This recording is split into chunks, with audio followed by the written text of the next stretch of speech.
हो आइल बानी तोहरे गलिया केने बाड़ू हमर ललिया। आइल बानी तोहरे गलिया केने बाड़ू हमर ललिया। बढ़ता बेचैनिए दादा मुश्किल भइल बाजीना। ले लो पुदीना लेला पुदीना लेला पुदीना बहरिया के हसीना। हेलो दोस्तों, मैं राइटर सूरजपाल सूर्या आपके अपने YouTube channel Bhojpuri lyrics writer में बहुत बहुत स्वागत करता हूं।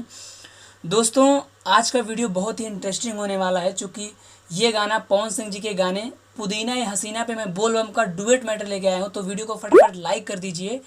और काफ़ी दिन से वीडियो नहीं आ रहा था, इसके लिए सॉरी, चूँकि दोस्तों मेरा एग्ज़ाम चल रहा था।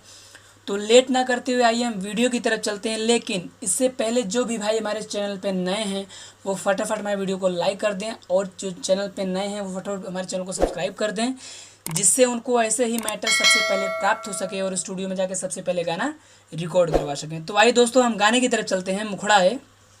सबसे पहले लड़की बोलेगी, लादी जीजा गेरुआ के सड़िया, शंख पोला हरी हरी चूड़िया।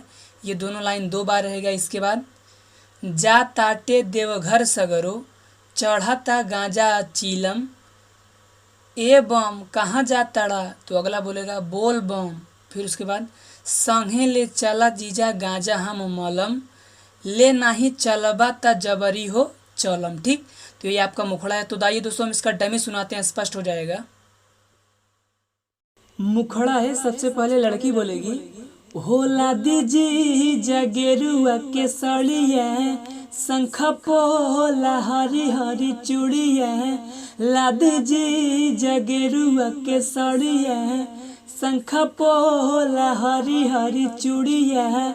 जाता देवो घर सगरो, चढ़ता गांजा चीलम, ए बम कहाँ जाता रा बोल बम। संगे ले चला जीजा गांजा हम मालम, ले नहीं चला बाता जबरी हो चलम। संगे ले चला जीजा गांजा हम मालम। तो आइए दोस्तों हम लोग पहला अंतरा देखते हैं। लड़की बोलेगी, ये जीजा काहे नहीं खे मानत। फिर लड़का बोलेगा, बाड़ू सोमवारी भूखल, सूखल बा मुहावा हो, कठिन बा सुइया पहाड़वा, कैसे चलबू उहावा हो। फिर लड़की बोलेगी, ओहो।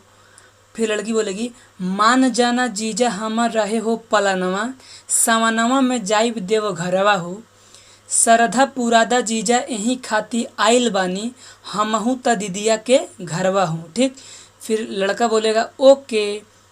इसके बाद है लड़का बोलेगा, चले के करा तैयारिया हो, बन के चलम कंवरिया हो, जनी ऐसे तू मुहवा फुलावा मोरी साली, चला हाली हाली ए मोरे साली, चला हाली हाली। ठीक, तो आइए दोस्तों हम इसका डमी सुनाते हैं, स्पष्ट हो जाएगा।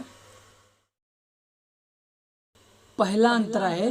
लड़का बोलेगा, बाड़ू सोमवारी भूखल, सूखल बा मुहावा हो, कठिन बसुहिया पहाड़वा, कैसे चलबू हमा हो, कठिन बसुहिया पहाड़वा। लड़की बोलेगी, ओहो। मान जाना जीजा हम रहे हो पलनवा, सवनवा में जाइब देवा घरवा हो, सरधा पुरादा जीजा यही खाती आइल बड़ी, हमहू त दीदिया के घरवा हो। तो इसके बाद लड़का बोलता है ओके।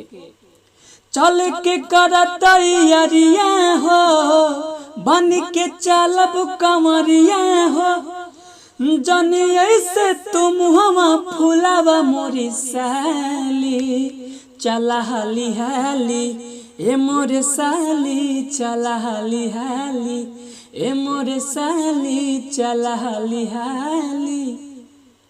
और अंतिम में मुखड़ा दोहराना है। कैसे?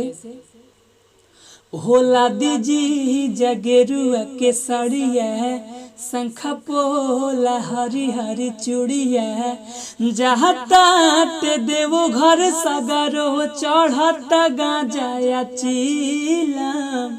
ए बम कहाँ जातड़ा संहेले चला जीजा गांजा हम मालाम ले नहीं चला बाता जबरी हो चालाम संहेले चला जीजा गांजा हम मालाम। कंप्लीट।